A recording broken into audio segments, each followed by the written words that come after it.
Bonjour, bonjour à toutes et à tous, bienvenue pour cette nouvelle édition des Actus Sociales. Je vous remercie de votre présence, de votre continuité dans vos participations à ce rendez-vous mensuel.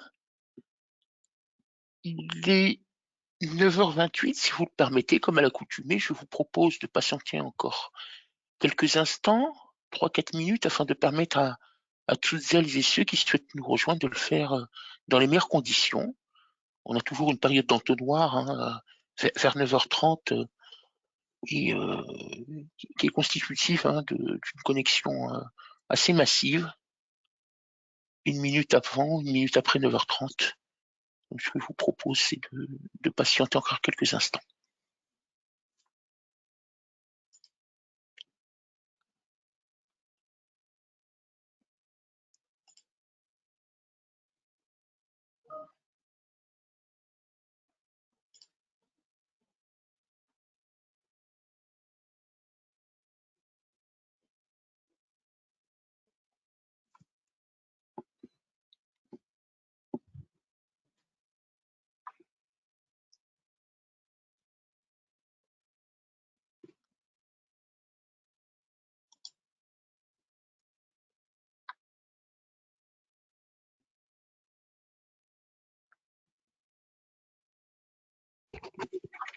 Abdelkader, juste pour info, on voit tes Teams.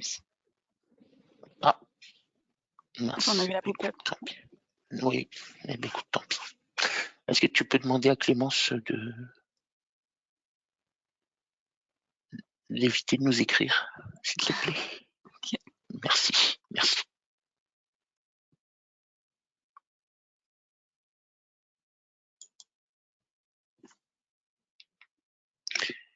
Bien, 9h30, bonjour, rebonjour à ceux qui étaient déjà présents, bonjour à ceux qui nous ont rejoints. Bienvenue à cette nouvelle édition des Actus Sociales du mois d'octobre, notre rendez-vous mensuel pour connaître, relever, s'interroger, échanger avec grand intérêt sur l'actualité sociale, les nouveautés, ou ce qui le serait moins, mais qui donne l'occasion d'approfondir certains sujets. Vous êtes toujours aussi nombreuses et nombreux à vous inscrire à ces sessions, et comme je vous l'indiquais tout à l'heure, je vous propose comme toujours de patienter encore 1 ou 2 petites minutes afin de permettre à ceux et celles qui souhaitent nous rejoindre, et que se fait progressivement, de le faire dans de bonnes conditions techniques. Voilà, la jauge avance à nouveau.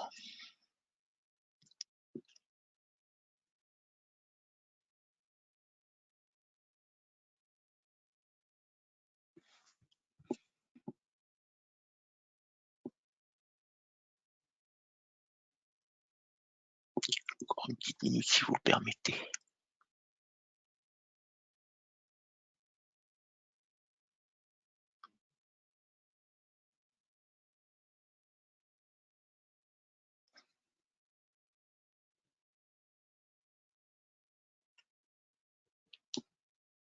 Bien, 9h32, nous allons pouvoir entamer nos échanges de ce jour. Bonjour et rebonjour à ceux qui étaient déjà avec nous. Bonjour à ceux qui nous ont rejoints pour cette nouvelle édition Actu Social du mois d'octobre. Alors, vous allez voir que à la fois nous avons des sujets passionnants, à la fois l'actualité est un peu en relâche, mais on va dire pourquoi, tout en nous permettant bien évidemment de poursuivre nos échanges habituels et qui font la joie des retrouvailles une fois par mois.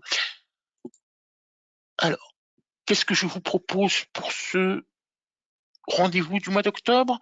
Je vous propose de revenir un peu sur la gestion des congés payés. Nous avions évoqué ou pas la dernière fois un peu les incidences de la décision du 13 septembre 2013 de la Cour de cassation sur les droits à congés payés alors que le salarié est en arrêt maladie, les mesures sociales et fiscales portées par le projet de loi de finances ou projet de loi de financement de la sécurité sociale 2024 sont extrêmement réduites, pour dire quasi inexistantes, s'agissant de nos activités quotidiennes. Le BOSS a fait l'objet de quelques mises à jour. Nous avons été saisis d'une question fort intéressante s'agissant de certaines incidences durant la période de recherche de reclassement en cas de reconnaissance d'inaptitude du salarié. Je vous donnerai quelques informations complémentaires puisque quelques chiffres sont déjà rendus publics ou quelques orientations sur nos valeurs 2024. Et puis, je vous rappellerai notre actualité en matière de formation juridique et paye. Alors, arrêt maladie et droit à report. Alors, vous vous souvenez sans doute que la Cour de cassation a, le 13 septembre dernier, pris une décision qui est lourde de conséquences, de mise en conformité de notre droit en matière de droit congé payé avec la réglementation européenne. Pour rappel, le Code du travail exclut les périodes d'absence du salarié pour l'acquisition de droits congés payés, c'est-à-dire que le salarié n'est pas en temps de travail effectif, à l'exception de périodes assimilées. Alors, périodes assimilées, on va en faire la liste exhaustive, on les connaît. Il s'agit notamment des périodes de congés de maternité, paternité, des RTT, des congés payés pris par le salarié. Il est absent, mais la loi assimile bien évidemment, et assimile également l'absence consécutive à un accident de travail ou à une maladie professionnelle, mais dans une limite d'une année. Au-delà d'une absence d'une année, le salarié n'acquiert plus de congés payés. Alors, régulièrement, dans ses rapports annuels d'activité, la Cour de cassation demandait au gouvernement et aux différents gouvernements, parce que la demande et les rapports remontent à quelques années maintenant, quelle que soit la majorité en place, de procéder à la transposition dans la législation nationale des règles européennes. Bon, faute de l'avoir fait de la sorte, la Cour a, dans sa décision du 13 septembre, pris un peu l'initiative du contre-pied de la législation nationale. Alors, jusqu'à présent, elle avait une orientation jurisprudentielle qui confirmait la lecture extrêmement rigoureuse et stricte de la législation française. C'est-à-dire que, bien évidemment, elle ne permettait pas aux salariés d'acquérir des congés payés lorsqu'il est en arrêt maladie non professionnelle ou lorsqu'il est en arrêt accident de travail ou maladie professionnelle au-delà d'une année. Donc, les juges de cette haute cour viennent prendre le contre-pied de cette législation et considèrent que dorénavant, conformément notamment à la charte des droits fondamentaux de 2000 au bénéfice des salariés, qu'en tout état de cause, le salarié en arrêt maladie non professionnelle doit acquérir des congés payés, tout autant que le salarié en arrêt de travail consécutif à un accident de travail ou maladie professionnelle, notamment pour la période au-delà d'une année. À cela, si on voulait aller un peu plus loin dans ce que pourrait être demain la législation relative aux congés payés, on rappellera qu'en 2012, la Cour de justice de l'Union européenne, donc là ici il s'agit d'une instance européenne et non plus nationale, avait notamment considéré que le salarié qui connaît un arrêt maladie durant sa période de congé payé devait bénéficier d'un droit à report. Bon. Pour le moment, la Cour de cassation ne s'est pas prononcée sur le sujet. On ne peut qu'imaginer, bien évidemment, que très fortement dans sa continuité de prendre un certain nombre de décisions relatives à la gestion des congés payés à la lumière de la réglementation européenne, eh bien, un jour, elle aura l'occasion de rappeler, bien évidemment, ce droit à report étendu aux arrêts maladie survenus durant le congé payé du salarié, puisque jusqu'à présent, il s'y refusait, considérant que lorsque l'employeur a permis au salarié de prendre ses congés, eh bien, il s'est libéré de son obligation d'attribuer des congés payés, d'assurer la prise des congés payés, peu importe ce qui peut survenir durant cette période de congé. Alors, globalement, qu'est-ce que cela signifie? Ça signifie notamment, s'agissant des droits dont dispose désormais le salarié à la lumière de cette décision du 13 septembre, des droits congés payés dont il dispose alors qu'il est en arrêt maladie, eh bien, il y aura nécessité, à un moment donné, de reconstituer les droits j'étais en arrêt maladie pendant 3 mois, légitimement, mon employeur, et conformément à la jurisprudence de la Cour de cassation jusqu'au 13 septembre, s'est abstenu de m'attribuer des droits congés payés, donc les a réduits. J'aurais pas 5 semaines, j'aurais un peu moins. Et in fine, eh bien, désormais, puisque les juges considèrent que je dois continuer à acquérir des droits, il va falloir procéder à la reconstitution des droits. Alors, antérieur, on reviendra dans un instant sur la question de la rétroactivité, mais également procéder dorénavant au maintien d'attribution. Donc, j'ai une régularisation pour les périodes précédentes d'arrêt maladie, donc d'attribution de congés payés, mais je dois également dorénavant, pour les arrêts futurs, procéder au maintien des droits.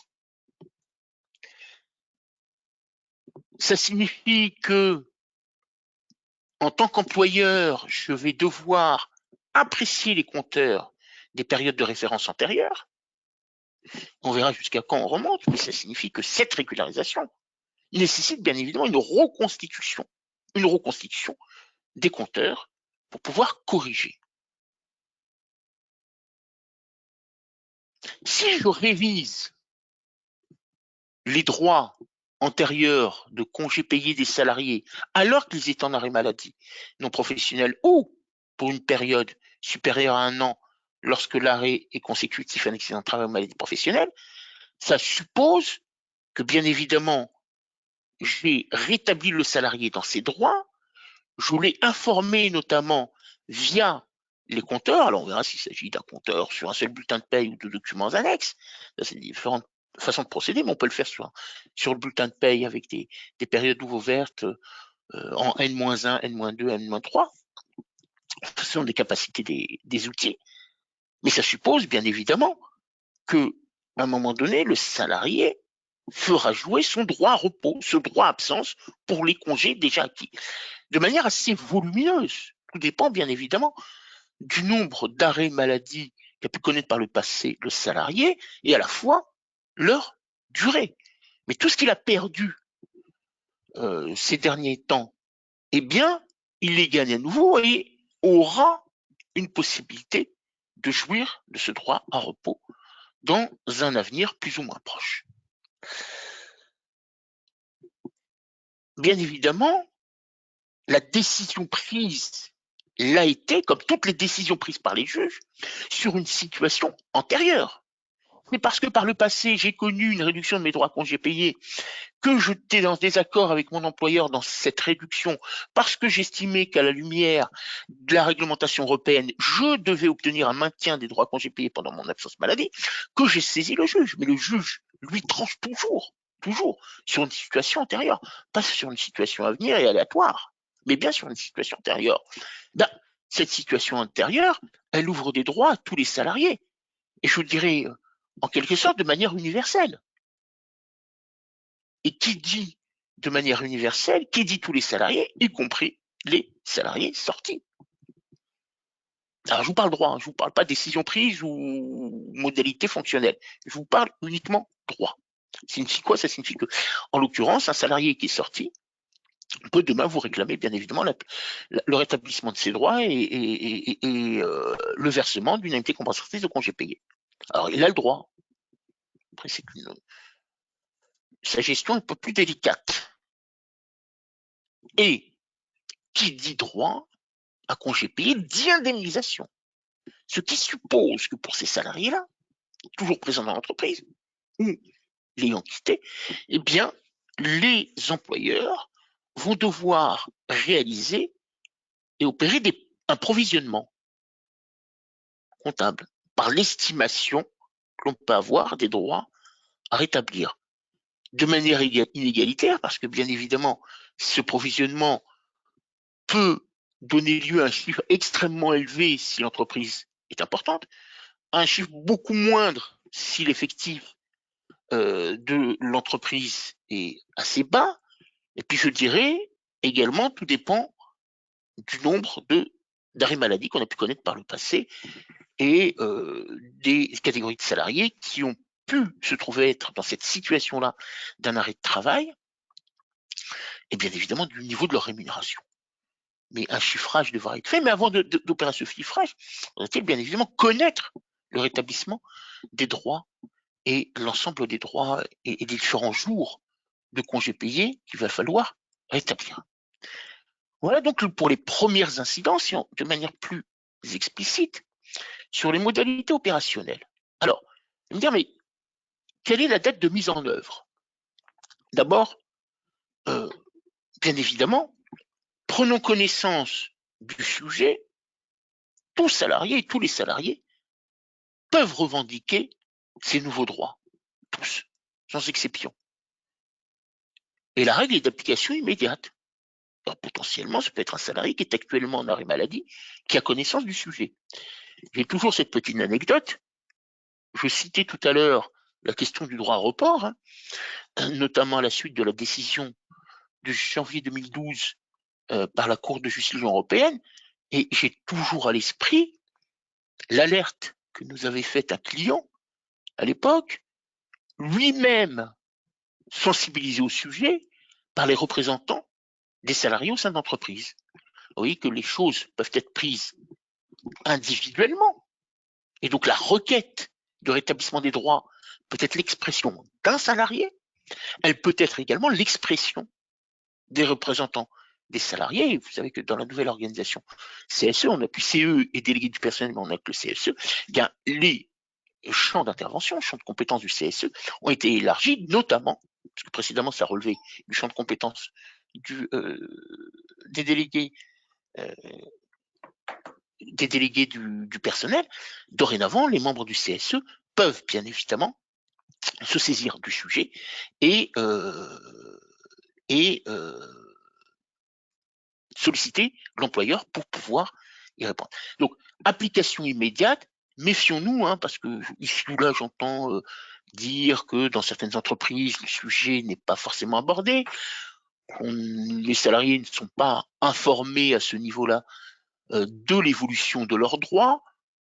Après, je dirais, les salariés ont une vie également en dehors de l'entreprise, et ils en échangent dans un cercle familial, dans un cercle amical, dans un cercle plus élargi, et l'information peut faire tache d'huile très rapidement.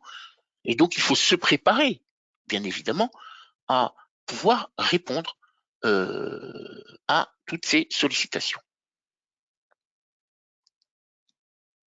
Sur quelle période? Alors, ce sont des droits d'origine jurisprudentielle. S'il s'agissait d'une évolution législative, nous pourrions bien évidemment, sauf si le législateur en disposait autrement, relever les principes d'entrée en vigueur d'une nouvelle règle légale, c'est-à-dire au lendemain de sa publication au journal officiel ou une date postérieure, si le législateur en a décidé de la sorte. Or ici, de quoi s'agit-il? Il s'agit en réalité d'une réinterprétation de la loi, une relecture, une interprétation par les juges. Et comme je l'indiquais en propos liminaire, les juges connaissent des situations antérieures. Donc, cela suppose que, bien évidemment, à chaque fois qu'un salarié sera amené à saisir le juge pour faire valoir ses droits, à la lumière de la nouvelle jurisprudence et de la décision du 13 septembre, eh bien, le salarié pourra revendiquer la régularisation de ses droits congés payés pour toutes les périodes antérieures. Donc, on a un principe de rétroactivité dans la gestion de ces droits et, en l'occurrence, une prescription triennale. Et on rappellera que ces droits-là, bien évidemment, en matière d'indemnité de congés payés, de droits congés payés, on suit la prescription attachée au salaire et donc cette prescription tous les 3 ans. Sachant que l'orientation aujourd'hui prise, on verra de quelle manière le projet de loi à venir indiquera les choses, mais l'orientation aujourd'hui prise, c'est une prescription triennale sur les périodes de référence closes, c'est-à-dire, si je devais remonter dans le temps, juin 20, mai 21, puis 21-22 et 22-23. Et bien évidemment, la gestion des arrêts maladie qui ont pu survenir depuis le 1er juin de cette année. Donc, prescription triennale sur des périodes closes, celle que je vais vous indiquer, Et potentiellement, bien évidemment, ce sont celles sur lesquelles les salariés ou leurs représentants éventuellement demanderont une régularisation. Alors, quid des salariés sortis? Ceux-là, comme je l'indiquais tout à l'heure, sont légitimés à revendiquer la régularisation de leurs droits. Donc il ne faudra pas s'étonner, et qu'ici il ne s'agit pas du premier salarié à se manifester sur le sujet, à ce que des salariés sortis revendiquent la régularisation de leurs droits. C'est-à-dire qu'il va falloir reprendre, bien évidemment, la situation de ces salariés qui ont quitté l'entreprise, pour lesquels nous n'émettons absolument plus aucune activité dans le système d'information, quelle qu'elle soit, enfin, sauf ceux qui éventuellement ont une clause de non-concurrence, mais ils sont assez rares, mais sinon ils sont plus présents de manière active dans le système d'information, et pour lesquels, bien évidemment, il est important d'imaginer, vous, déjà, dans un premier temps, eh bien, ce droit, cette gestion des droits rétroactive, et de leur ouvrir ces droits-là.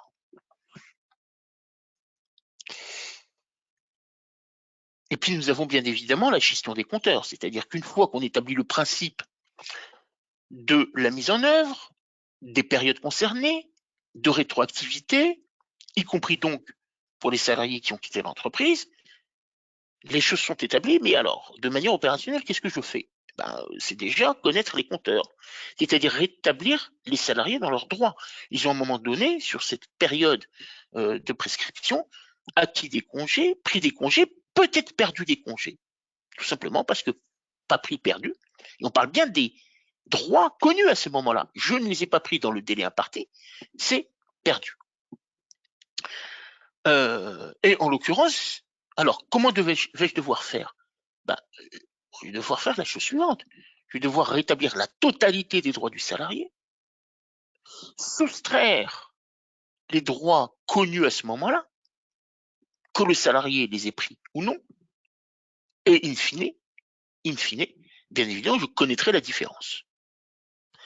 En sachant que lorsque je rétablis l'ensemble des droits, à ce jour, je rétablis l'ensemble des droits pour les motifs d'absence au titre desquels les juges ont considéré qu'il devait y avoir maintien d'attribution de congés payés. Ce qui suppose que nous sommes là dans les deux cas expressément visés par la décision du 13 septembre, c'est-à-dire l'arrêt maladie non professionnel, mais également la période au-delà d'une année d'une absence consécutive à un accident de travail, maladie professionnelle.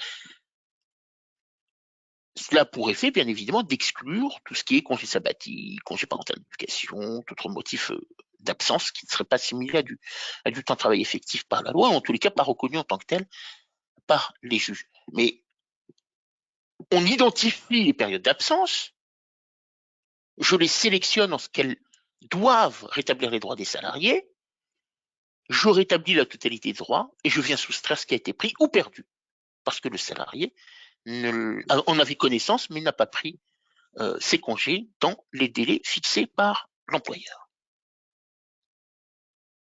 Enfin, nous avons toujours la question de l'indemnisation. J'ai maintenant des compteurs conformes à ce que m'indiquent les juges, à l'orientation jurisprudentielle. Je vais devoir, bien évidemment, indemniser le salarié au moment où il prendra ses droits rétablis sur 3 périodes de référence en termes d'acquisition, et je vais devoir reconstituer les assiettes. L'assiette de congés payés, vous la connaissez, hein, c'est l'ensemble, elle est constituée de l'ensemble des éléments de rémunération, et donc y compris les primes et autres variables. Vous voyez que là, la difficulté va résider non pas dans le salaire de base, non pas dans les heures complémentaires ou supplémentaires que le salarié a pu réaliser. Alors, si les heures supplémentaires ou complémentaires, parce que bien évidemment, c'est un salarié qui, alors là, ça va être encore plus compliqué, parce que si c'est un salarié qui a des heures supplémentaires structurelles, nous les connaissons. Si c'est un salarié qui, s'il avait été présent, aurait réalisé des heures supplémentaires à l'instar de ses collègues, et s'il les avait pris, notamment parce qu'il n'était pas malade, il aurait bénéficié également de la réalisation et du paiement de ces heures supplémentaires. Vous voyez que nous avons en réalité beaucoup de questionnements, beaucoup de vérifications, beaucoup de sélections à faire sur les différents éléments des rémunérations constitutifs de l'assiette. C'est avec le rétablissement des compteurs et des droits des salariés, vraiment l'un des sujets les plus sensibles. Le reste, on sait dire ce qu'il en est ou pas. Mais parce que j'en ai posé les principes, les conséquences, c'est compteurs, les droits et l'indemnisation. Tout cela, bien évidemment, sur des périodes antérieures qui sont peut-être closes et sur lesquelles on a ou pas plus ou moins de visibilité sur les différents éléments de rémunération, d'autant plus qu'on a plutôt, je ne sais pas si c'est plutôt, mais en tous les cas parfois des sommes globalisantes. Le salarié a perçu tant sur une année, mais sans aller rechercher, bien évidemment, ce qui a pu faire l'objet ou pas d'une réduction. Alors, qu'en est-il sur notre gestion fonctionnelle? Alors, nous avons bien évidemment une étude en cours pour examiner les meilleures conditions de régularisation massive. Je dis en cours parce que, bien évidemment, si ça avait été un texte de nature législative qui rétablissait les droits des salariés, le texte aurait été à l'origine un projet de loi, puis examiné au Parlement, et enfin une publication au journal officiel. Mais nous aurions disposé de plusieurs semaines d'études. Et donc, bien évidemment, y compris d'études dans les impacts fonctionnels. Nous ne bénéficions pas, en raison de la nature juridique de l'origine de ces nouveaux droits, qui est jurisprudentielle, nous ne disposons pas de ce laps de temps. Donc il va falloir prendre toutes les précautions initiales pour faire l'examen de l'ensemble des incidences dans le système d'information, et la régulation massive est en cours. Si vous êtes amené à devoir répondre, et de manière favorable, à la sollicitation de représentants du personnel ou d'un ou plusieurs salariés pris individuellement dans l'entreprise, mais bien évidemment, cette gestion de l'oralité ne se fera que de manière manuelle et en traitement de chacun des cas, puisque l'opération de régulation massive est toujours en cours, du moins son étude. Ce qui nous permet un temps de réflexion beaucoup plus long pour pouvoir envisager l'ensemble des incidences et de la gestion dans les systèmes d'information de cette décision, qui est un bouleversement considérable dans la gestion du temps de travail des salariés et dans la gestion des congés payés. Quand je dis gestion du temps de travail, ça signifie qu'au moment où ils vont les prendre, ces congés payés-là, bien évidemment, beaucoup d'organisations vont être impactées. Comment vais-je faire face à une absence plus ou moins importante, massive, longue ou pas, d'un certain nombre de salariés? En tout état de cause, enfin, mais il a fallu que la Cour de cassation ne se satisfasse plus de rapports annuels d'activité, mais prenne une décision claire et précise en cette date du 13 septembre pour que le gouvernement envisage enfin une transposition de la réglementation européenne dans le droit national. C'est ce que prévoit le gouvernement en 2024. Alors pourquoi pas en 2023? Parce qu'aujourd'hui, le calendrier est déjà établi, et vous savez que le Parlement est déjà saisi du projet de loi de finances et du projet de loi de financement de sécurité sociale, et ça s'étale sur 3 mois.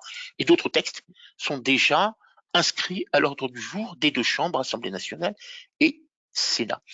Donc ça ne se fera qu'en 2024, faute de vecteurs et de véhicules législatifs, avec une consultation préalable des représentants des employeurs et des salariés. On ne peut qu'imaginer, bien évidemment, une mise en conformité du Code du travail avec le droit européen. Jusqu'à quelle profondeur, notamment en matière de droit report, est-ce que l'on s'attachera à cette décision et de son impact de janvier 2012 quant au droit au report? Est-ce qu'on écarte ce droit au report jusqu'à une décision in fine à nouveau de la Cour de cassation sur l'application de la réglementation européenne au sein de la France, et donc c'est la reconnaissance à nouveau de la suprématie du droit européen sur la législation nationale? Ça, c'est une difficulté. Et puis, sur l'ensemble des effets de la décision du 13 septembre, rétroactivité ou pas, comment on va gérer, est-ce que la solution apportée relèvera plutôt du champ de la négociation au sein de l'entreprise, ce qui me paraît pas probable, et en même temps, quelle place laisser à de la négociation ou au choix de gestion de l'employeur, alors qu'en tout état de cause, tout salarié concerné saisira le juge et obtiendra gain de cause. Alors, il ne l'obtenait pas jusqu'à présent, hein, puisque c'est un revirement considérable de la Cour de cassation qu'elle a opéré à la mi-septembre, mais dorénavant, tout salarié justiciable, à l'appui de sa revendication en termes de rétablissement de ses droits ou de droit au report de ses congés payés, eh bien, cette décision est pour le droit au report la décision de la Cour de justice de l'Union européenne. Si on transpose correctement l'argumentation européenne dans notre code du travail, bien évidemment, ces portées-là seront présentes. Je ne vois pas comment on peut faire autrement et faire l'économie. Les juges ont alerté les différents gouvernements depuis de nombreuses années sur l'impérative nécessité de procéder à un nettoyage de notre code du travail pour y inscrire l'argumentation européenne. L'économie en a été faite par les différents gouvernements et les différentes majorités. Bien évidemment, maintenant, il va falloir répondre à ces contraintes et ces exigences. Voilà ce que je voulais vous dire sur le sujet. Maëla, y a-t-il des questions? Maëla, m'entends-tu? Oui, pardon. Allô? J'avais Oui, mon excuse-moi. micro coupé. Alors, oui, il y a des Merci. questions. Une seconde. Alors, la rétroactivité triennale remonte-t-elle au CP en cours d'acquisition sur 2020-2021 ou les CP de référence ouverts au 1er juin 2020? CP ouvert, enfin acquis, qui aurait dû être acquis à compter du 1er juin 2020, 31 mai 2021, et ainsi de suite, 21-22, 22-23. Alors, sous réserve que le gouvernement prenne une décision différente, mais ça me paraît peu probable. Ça me paraît pas probable. Juridiquement, ce sont ces périodes-là que l'on devrait avoir. Donc voilà, et si le législateur prend une décision différente, on verra bien ce qu'il en sera éventuellement d'un examen par le Conseil constitutionnel de la décision. Okay, Autre question? Oui. La maladie rentre de ce fait aussi dans le calcul du TTE pour l'appréciation des HS? Non. Non, on est sur deux logiques juridiques différentes. Alors, c'est un peu compliqué. On est sur deux logiques juridiques différentes. Alors, si c'est la maladie, la réponse est non. J'avais plutôt à l'esprit le congé payé. La réponse est non. Il faut avoir à l'esprit que chaque situation ou période que l'on examine et que l'on tente de mettre en œuvre a sa propre réglementation. Quand il s'agissait des congés payés, alors, pour principe, en temps de travail effectif, c'est assez simple. Le temps de travail effectif, vous connaissez la définition fixée par la loi du 19 janvier 2000, réduisant le temps de travail à 35 heures, c'est le temps durant lequel le salarié est à disposition de l'employeur, répond à ses directives et ne peut vaquer à des occupations personnelles. Bon, 3 critères cumulatifs impératifs. Je n'ai pas ces critères, je ne suis pas en temps de travail effectif, et c'est parce que le salarié n'est pas en temps de travail effectif que le Code du travail prévoit, notamment pour les congés payés, puisqu'on est toujours assis sur une acquisition à raison du temps de travail effectif, l'assimilation du temps de travail effectif de centres d'absence, notamment les congés payés, congés maternité, paternité, RTT, etc. Je vous en ai cité quelques-uns, ATMP dans les limite d'une année. À défaut d'assimilation, toutes les autres absences n'entrent pas dans le décompte du temps de travail effectif, y compris donc pour savoir si j'ai réalisé des heures supplémentaires alors que le salarié était malade. La réponse est non. Bien évidemment, il peut avoir réalisé des heures en plus du lundi au jeudi. S'il est absent pour maladie le vendredi, le nombre d'heures réalisées au titre du temps de travail effectif est décompté à ce titre-là du lundi au jeudi. S'il est au plus égal à 35, il n'y aura pas d'heures supplémentaires. Tout simplement. Voilà. Et donc, je n'ai pas d'assimilation de l'absence du vendredi. Il en est de même pour les congés payés. Quoi qu'encore pour les congés payés, on a encore là une orientation européenne. Et si le juge européen devait être saisi, qu'il considérerait qu'il conviendrait de prendre en considération l'absence pour congé payé dans la dénomination des heures supplémentaires, alors que le juge national reste, lui, à une interprétation assez stricte, pas d'assimilation par la loi du temps de travail effectif des congés payés pour le calcul des durées du travail et éventuellement la génération d'heures supplémentaires, donc on n'aura pas d'heures supplémentaires. Donc pour le moment, nous en restons bien évidemment à la position jurisprudentielle nationale et pas d'incidence ni des congés payés ni de la maladie sur le calcul des heures sup. Autre question, Maïla? Oui. Bonjour. Si j'ai une salariée qui est déclarée inapte après 3 ans d'arrêt, je vais donc devoir lui payer les 90 jours de CP qu'elle aurait dû acquérir durant ces 3 années. Inapte? Bah, si vous l'avez conservé dans vos effectifs, ouais. Après 3 ans. Oui. Ouais. Oui, si vous l'avez gardé dans vos effectifs, la réponse est oui. Ah, si c'est consécutif à un accident de travail, une maladie professionnelle, oui. Oui, de toute façon, même si c'est consécutif à une maladie non professionnelle, ce sera la même chose. Ou un accident, oui, ce sera la même chose. Exact. C'est long, 3 ans. Mais bon, d'accord, très bien. Remarque des représentants des salariés. Qu'en est-il du congé parental? C'est également une suspension du contrat de travail. Faut-il attendre une jurisprudence spécifique? Ma réponse est oui. Toutefois, avez-vous été soumis à une demande identique? Alors, nous ne l'avons pas été. Ce que j'ai indiqué tout à l'heure, c'est que nous allons nous en tenir aux seules situations expressément visées par la décision du 13 septembre, c'est-à-dire maladie non professionnelle et AT-MP au-delà d'une année.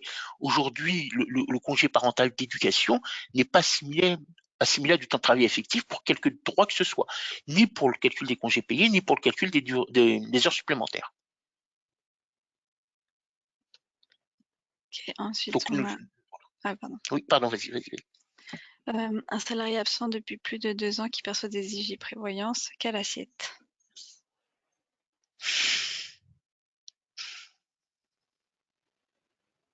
L'assiette rétablie. L'assiette rétablie, le salaire qu'il aurait dû percevoir. Voilà, donc je ne tiendrai pas compte des IJ prévoyance. Et l'assiette qu'aurait dû, l'assiette salaire rétablie, c'est-à-dire celle qui aurait été à la charge de l'employeur. Il n'y a pas de motif à retenir les IJ prévoyance. Ils n'auront aucun rôle. Ils ne vont ni augmenter les congés, l'assiette, ni la diminuer. Et en dernière question, on a quel salaire de référence doit-on prendre en compte, doit-on prendre pour calculer la rétroactivité? Bah, le salaire de référence pour chacune des périodes qu'on a citées tout à l'heure, c'est-à-dire les salaires rétablis pour la plus ancienne de ces périodes de référence du 1er juin 2020 au 31 mai 2021, puis ensuite pour chacune des périodes suivantes, 21, 22, 22, 23, et depuis le 1er juin de cette année pour l'année en cours. Donc, voilà, ça veut dire que sur 12 mois, je vais regarder si le salarié était absent pour maladie ou maladie professionnelle ou accident de travail ou maladie non professionnelle. Je regarde s'il a été absent. Je regarde bien évidemment les périodes d'absence et ce qu'il aurait dû percevoir s'il avait travaillé normalement. Voilà. Alors ça, ce sont les salaires. Sur les éléments, alors ça c'est la période, sur les éléments, toujours la difficulté résidera sur les éléments variables. Quelle aurait été sa prime s'il avait travaillé normalement?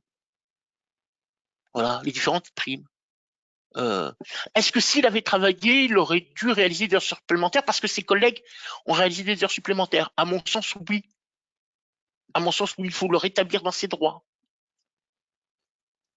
Donc j'étais en arrêt maladie de mars pendant 3 mois, de mars à mai 21, donc sur la période de référence 2021.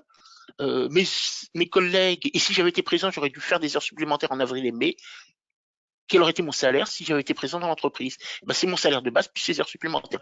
Et éventuellement, bien évidemment, un certain nombre de primes ou tout élément variable. Voilà. Et la difficulté va résider dans la juste détermination de la valeur de ces éléments variables. D'autres questions, Maïla? Ou demandes de précision supplémentaire? D'accord. Pour l'instant, c'est tout. Je te remercie. Alors, ces derniers temps, je dirais presque pour notre bonheur, quand on fait de la paye, le projet de loi de finances ou les projets de loi de finances antérieurs au projet de loi de financement de sécurité sociale antérieur ont été assez minces, voire maigres. Pas de réforme envisagée. Alors, à la fois, ça peut être soulageant lorsque, bien évidemment, on approche la fin de l'année et que l'on prépare à la fois la clôture de cette année et les opérations de début d'année suivante. Et en même temps, pour le juriste que je suis, dans un calendrier, ce qui peut être gênant, c'est que les mesures qui auraient pu être prises dans l'un de ces deux textes le sont par d'autres véhicules législatifs diverses et variées. Et on a même connu en début d'année, si vous en souvenez, un projet de loi de financement rectificatif de la sécurité sociale qui a porté à lui seul la réforme des retraites. Bon, vous voyez un peu comment les choses peuvent se faire. Donc c'est assez rapide. Hein. C'est déjà la confirmation de manière définitive de l'abandon du projet de recouvrement par les URSSAF des cotisations de retraite complémentaires. Donc le sujet avait été reporté. Il avait été reporté au 1er janvier 2024 et il est cette fois-ci définitivement abandonné. Donc les URSSAF ne procéderont pas au recouvrement des cotisations de retraite complémentaires. Alors, il est aujourd'hui abandonné. On ne peut pas garantir que dans quelques années, actuelle majorité ou pas, actuel gouvernement ou pas, que le sujet ne sera pas remis sur la table. Mais à ce jour, compte tenu des difficultés qui avaient été soulevées de croisement des fichiers, de rétablissement des salariés dans les droits, dans la mesure où les déclarations ont été faites auprès de l'URSSAF, mais les droits gérés par les caisses de retraite complémentaires, euh, le fonctionnement en termes de transmission des informations était tel qu'on s'exposait à des difficultés assez substantielles dans l'application des droits des salariés.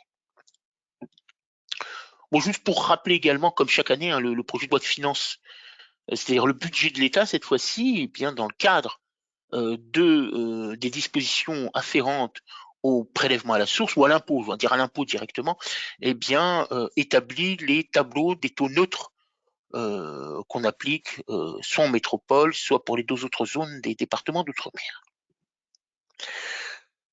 Et j'en reviens sur les IGSS, puisqu'il y a la volonté, en tout cas, il y a une annonce.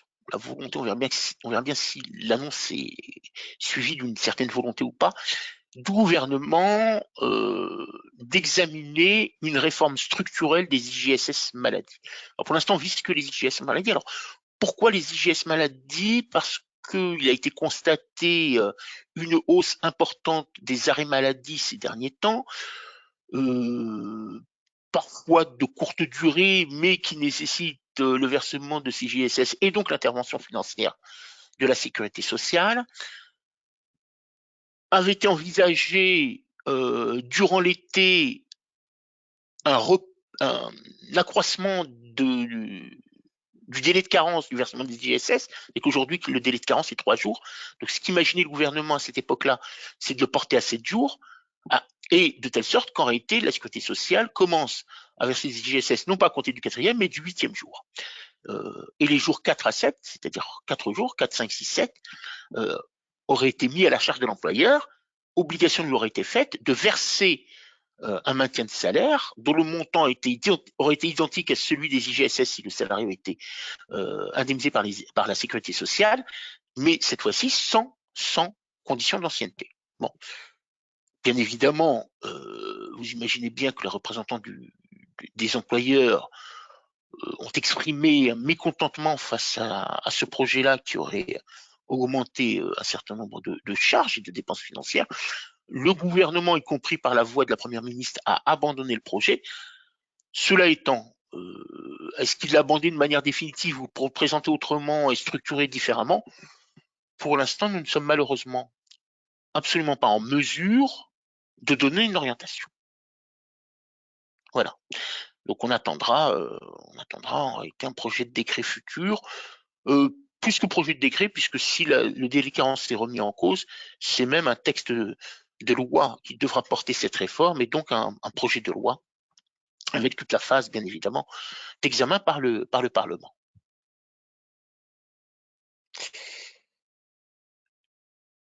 Nous abordons les derniers ajouts du boss. Les choses peuvent aller assez vite. Alors, réforme dans l'assiette de cotisation des salariés à temps partiel. Aujourd'hui, à la lecture du Code de la sécurité sociale, l'employeur dispose d'un droit, et c'est ce qu'il fait d'ailleurs, à proratisation du plafond des rémunérations, du plafond auquel sont soumises en termes de cotisation les rémunérations des salariés à temps partiel. Donc vous connaissez le mécanisme, hein. C'est durée contractuelle sur durée temps plein, hein, pour le PMSS, avec la régulation progressive. Ce que opère ici l'administration, c'est une tolérance inscrite dans le bulletin officiel de la sécurité sociale d'un droit à renonciation de la proratisation, un droit à renonciation d'un commun accord, et donc employeurs et salariés peuvent exprimer le droit de maintenir un plafond temps plein. Demande a été faite auprès de la DSS pour s'assurer que les caisses de retraite complémentaires accepteront de facto cette renonciation proratisation dès lors qu'elle est exprimée, notamment pour la vieillesse de base, c'est ce qui nous intéresse. On a compris que les caisses de retraite complémentaires sont sur les lignes de conduite. On espère tout simplement, bien évidemment, qu'ils pourront le confirmer dans les meilleures conditions. Mais vous pouvez, bien évidemment, si vous le souhaitez, permettre à un salarié, bien évidemment, de renoncer à cette proratisation du plafond, et peut-être est-ce une demande qui sera faite et non plus uniquement lorsque je passe de temps plein à temps partiel. Dans un décret du 21 août, alors là, ça va concerner un nombre d'entreprises beaucoup plus réduit en France.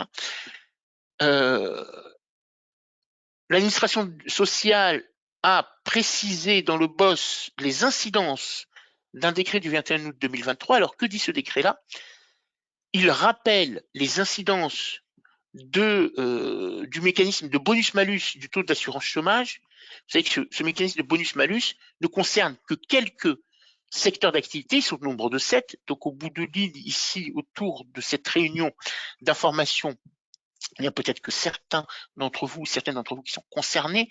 Et la question était de savoir quelle incidence lorsque, notamment, l'employeur bénéficie d'un bonus, puisque aujourd'hui, le taux de cotisation d'assurance chômage est de 4,05. Le bonus peut porter ce taux de cotisation d'assurance chômage à 3%, et au plus haut, si c'est un malus, à 5,05.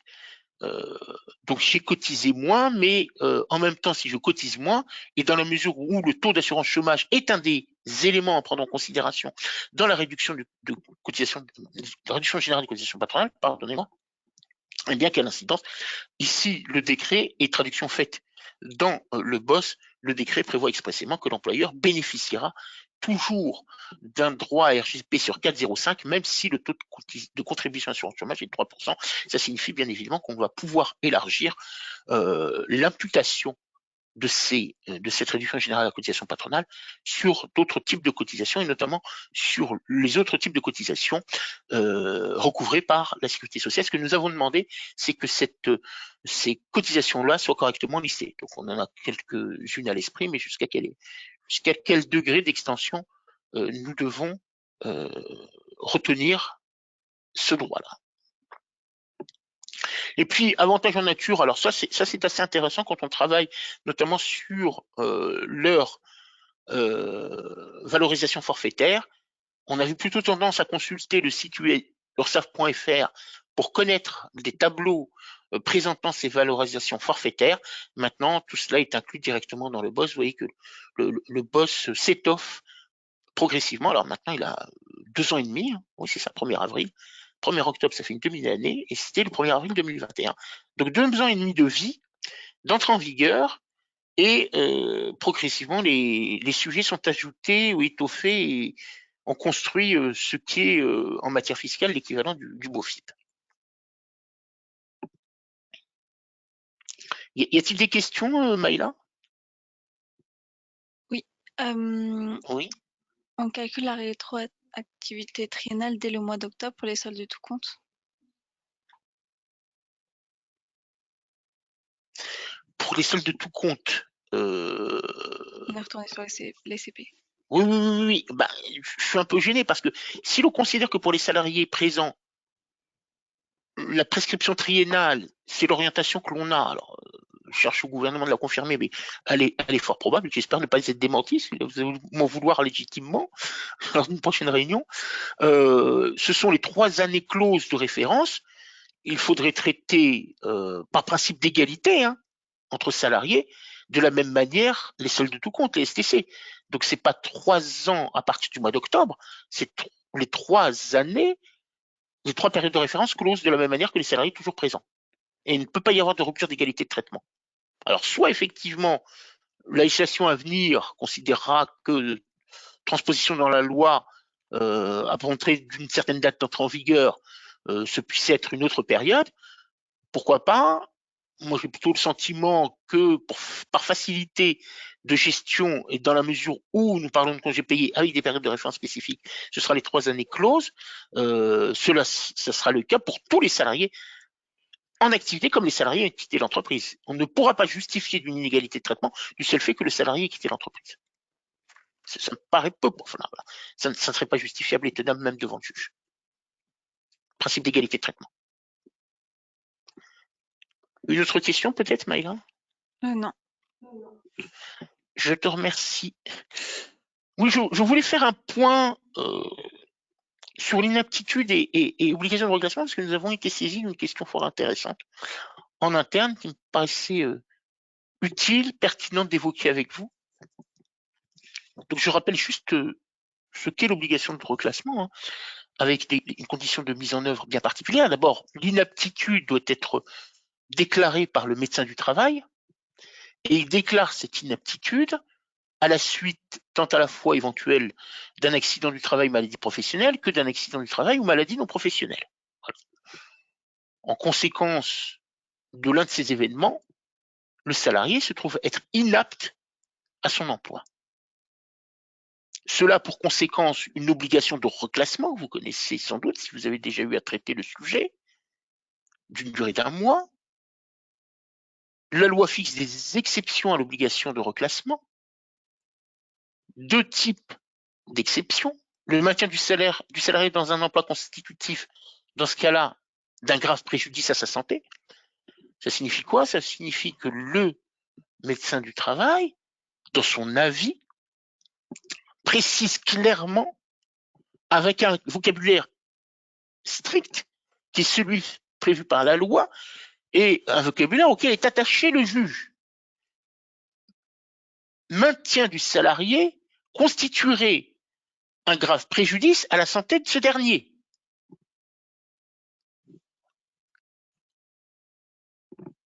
Préjudice grave à la santé du salarié. Et il faut que les choses soient clairement inscrites dans la vie du médecin. Ou alors, état de santé du salarié pourrait, dans ce cas-là, également constituer un obstacle à tout reclassement dans un emploi. Obstacle à tout reclassement dans un emploi. De telle sorte qu'il a été jugé que la seule formule dans un avis d'inaptitude d'une exclusion de tout maintien dans un emploi de l'entreprise ne relevait pas d'un des 2 cas d'exception cités précédemment, et dans ce cas-là, l'employeur ne peut revendiquer une dispense de reclassement, et il devait le faire. Donc, vous voyez toute la difficulté et la fragilité d'un tel avis, puisque le médecin du travail ne reconnaît pas l'éventualité d'un préjudice grave à portée de la santé des salariés, mais tout simplement une exclusion d'un maintien dans un emploi de l'entreprise. Alors dans l'affaire, la chose était assez intéressante parce qu'il s'agissait d'un groupe. Donc l'employeur a même dû rechercher si le reclassement dans le groupe aurait pu être réalisé en la matière. On rappellera également qu'il y a un délai de reclassement d'1 mois à compter de l'avis d'inaptitude et qu'en tout état de cause, durant cette période, le salarié doit se tenir à la disposition de l'employeur. C'est une période non rémunérée. Donc l'employeur dispose d'un délai d'1 mois pour examiner tous les reclassements possibles. Il faut vraiment qu'il fasse la démonstration. En matière de contentieux, les juges sont assez vigilants. Il doit faire la démonstration qu'il a examiné tous les postes et tous les postes disponibles pour pouvoir répondre à cette obligation de reclassement. Supérieur non rémunéré, au terme de laquelle, éventuellement, on ne pourra que conclure à la rupture du contrat de travail, compte tenu soit de l'impossibilité de reclasser le salarié, soit du refus du reclassement du salarié. L'une de ces deux hypothèses justifie la rupture du contrat de travail à la charge de l'employeur. Alors, la question dont nous avons été saisis est celle de savoir quelle serait l'incidence, en réalité, d'un arrêt maladie qui a précédé cette période de reclassement. Alors, pourquoi l'incidence? Parce que le salarié, avant le début de cette période de reclassement, bénéficiait d'un maintien de salaire, IGSS complété par le maintien de salaire. La période de reclassement débute à compter de l'avis d'inaptitude, donc elle est postérieure au début de l'arrêt de travail pour cause de maladie. Légalement, cette période de reclassement est non rémunérée. Est-ce que pour autant, je suspends le maintien de salaire parce que j'entre cette fois-ci dans une période dite de reclassement du fait de l'avis d'inaptitude délivré par le médecin du travail?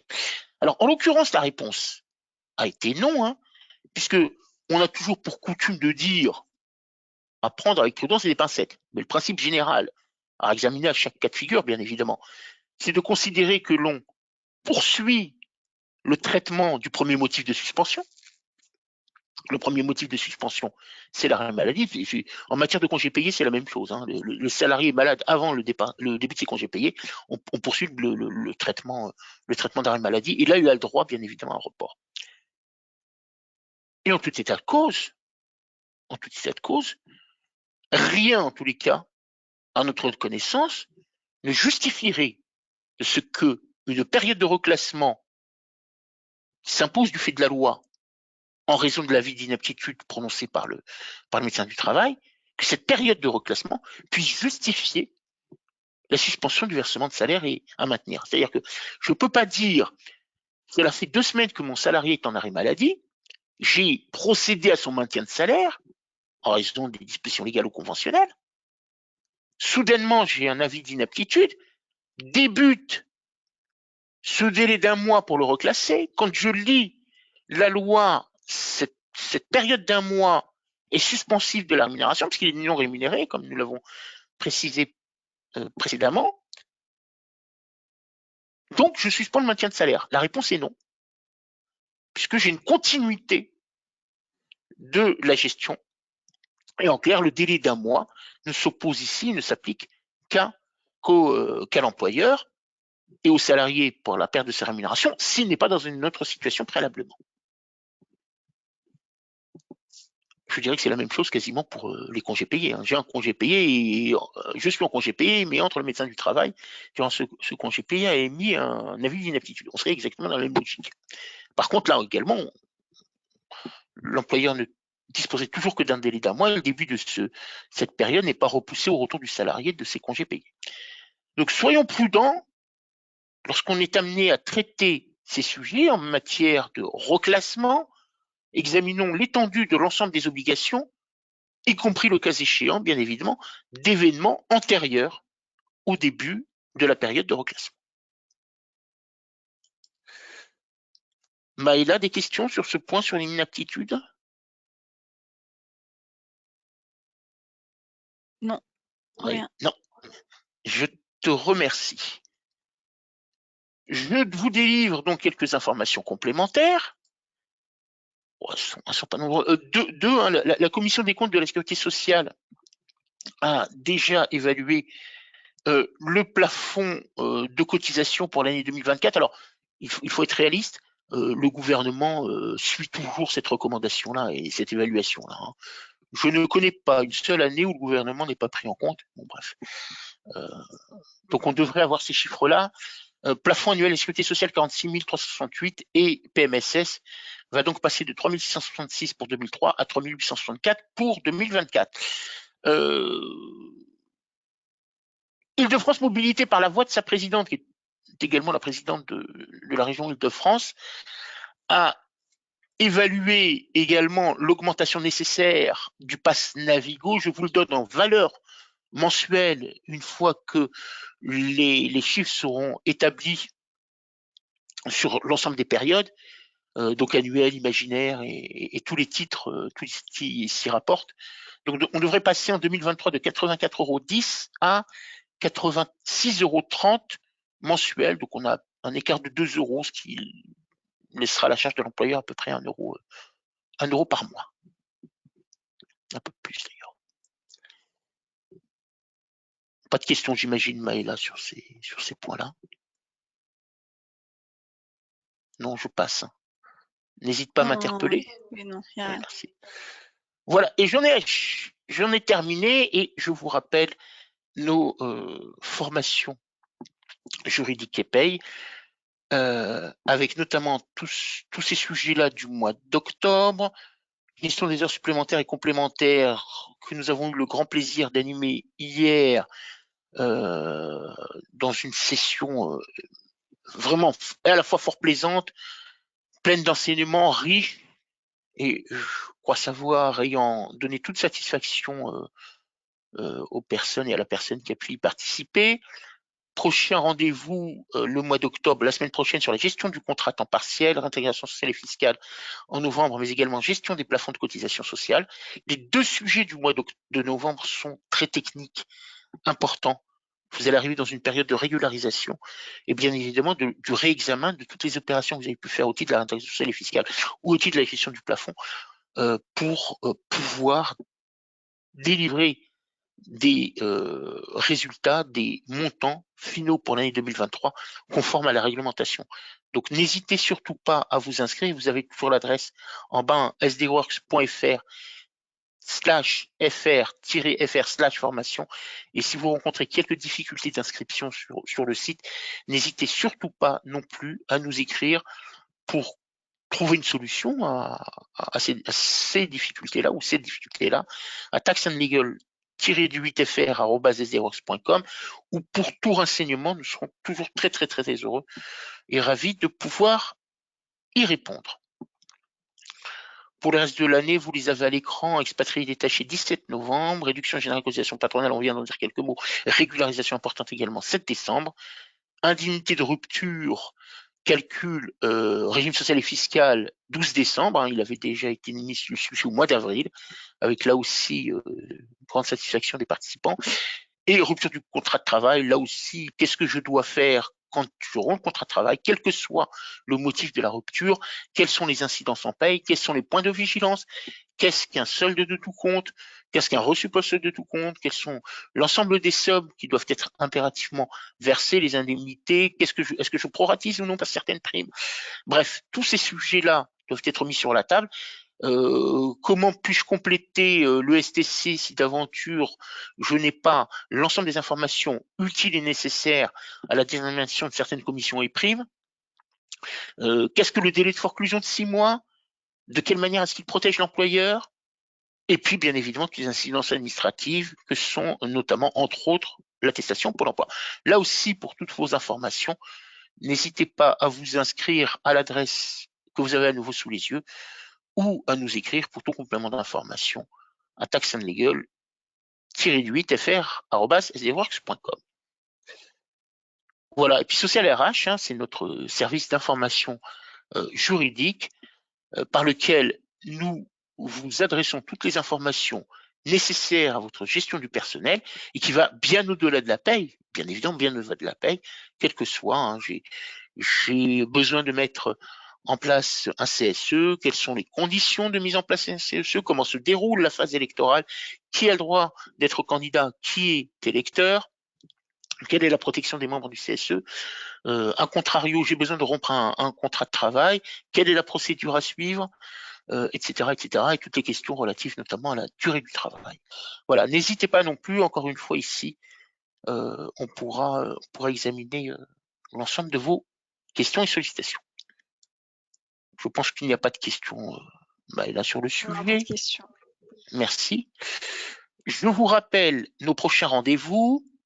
Le vendredi 10 novembre à 9h30, le vendredi 8 décembre à 9h30, et au mois de novembre, nous aurons le plaisir de vous indiquer le calendrier de la première partie de l'année 2024 qui est déjà arrêté et de pouvoir l'inscrire dans vos agendas respectifs afin qu'il n'y ait aucun oubli et que vous puissiez nous rejoindre pour de nouvelles échéances, des projets, des lectures définitives, notamment en décembre, du projet de loi de financement de la sécurité sociale, projet de loi de finances, s'il devait y avoir quelques amendements adoptés lors de l'examen parlementaire, qui viennent compléter le dispositif législatif dans sa globalité, et puis les projets 2024, si l'administration nous délivre quelques informations sur ses propres projets.